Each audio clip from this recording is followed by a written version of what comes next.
रिवायत के हवाले से कहा जाता है कि जो इसके रावी हैं, अगर सिर्फ इन्हीं रावियों के नाम भी लिख कर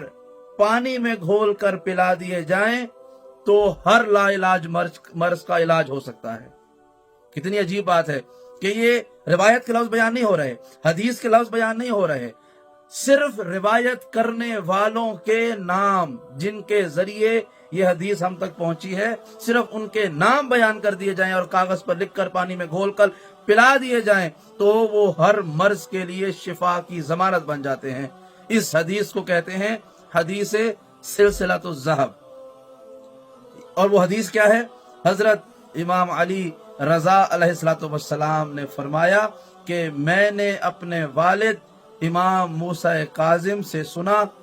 उन्होंने अपने वालिद हजरत इमाम जाफर सादिक अलैहिस्सलातु वस्सलाम से सुना, उन्होंने अपने वालिद इमाम मोहम्मद बाकिर अलैहिस्सलातु वस्सलाम से सुना, उन्होंने अपने वालिद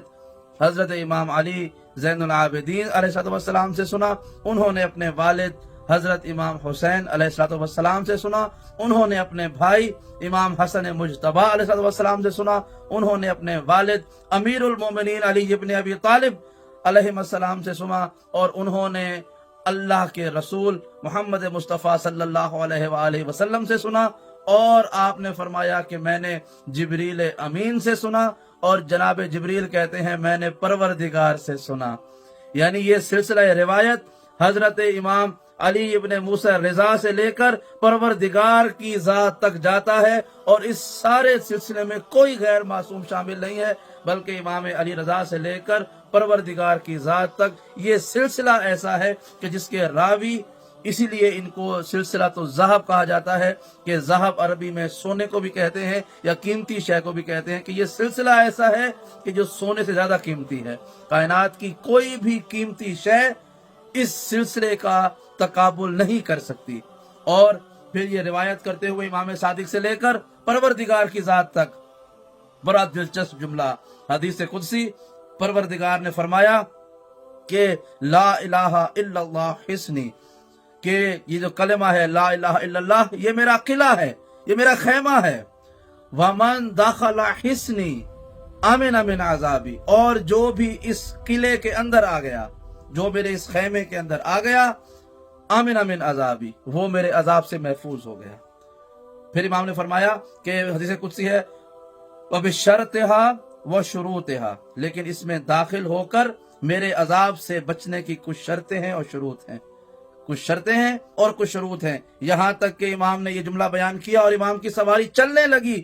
तो उस मौका पर चलते चलते सवारी पर इमाम ने ये इरशाद फरमाया व अना मिन शुरूतिहा, कि याद रखो वो शर्त कि जिसकी बुनियाद पर कोई शख्स कलमा तौहीद पढ़ के अल्लाह के किले में दाखिल होकर अल्लाह के अजाब से बच सकता है, उनकी शर्तों में से एक शर्त मैं अली इब्न मूसा रिज़ा हूं। तो कितनी खूबसूरत और ये बेनजीर और शोरा आफाक हदीस कुदसी है कि जो हदीस सिलसिलतुज़ ज़हब कहलाती है, कि इसके पहले रावी से लेकर आखिरी रावी तक ना जिसके कौल में तजाद है, ना फेल में तजाद है, ना उसके गुफ्तार और किरदार पे कोई सवाल या निशान है, बल्कि ये तमाम सिलसिला जुड़ा हुआ है मासूम रावियान के साथ। और रिवायत का खुलासा क्या है कि कलमा तौहीद अल्लाह का किला है, जो इस किले में दाखिल हो गया वो अल्लाह के अजाब से बच गया। और इमाम रज़ा फरमाते हैं कि उनकी शर्तों में से एक शर्त मैं हूं कि जिन शर्तों के बाद कोई भी तौहीद परस्त अल्लाह के किले में दाखिल होकर अल्लाह के अजाब से बच सकता है। तो अगर इमाम रज़ा का यह फरमान है कि वाना मिन शुरूत हाकिम की शर्तों में से एक शर्त मैं हूं, तो अगर इसी मिसाल को इमाम के वजूद को मिसाल बनाया जाए तो ये कहना बाईद अज कयास नहीं होगा, ये कहना हमारी अक्लों के लिए भारी नहीं होगा, सुनने वालों की समातों के लिए ये भारी नहीं होगा कि जिस तरह से इमाम अली इब्न मूसा रिज़ा एक शर्त है, इसी तरह से इस सिलसिला ज़हब के हर फर्द को परवरदिगार की तौहीद के किले में शामिल होकर खुदा के अजाब से बचने की शर्त माना जाएगा। यानी आपके वालिद इमाम मूसा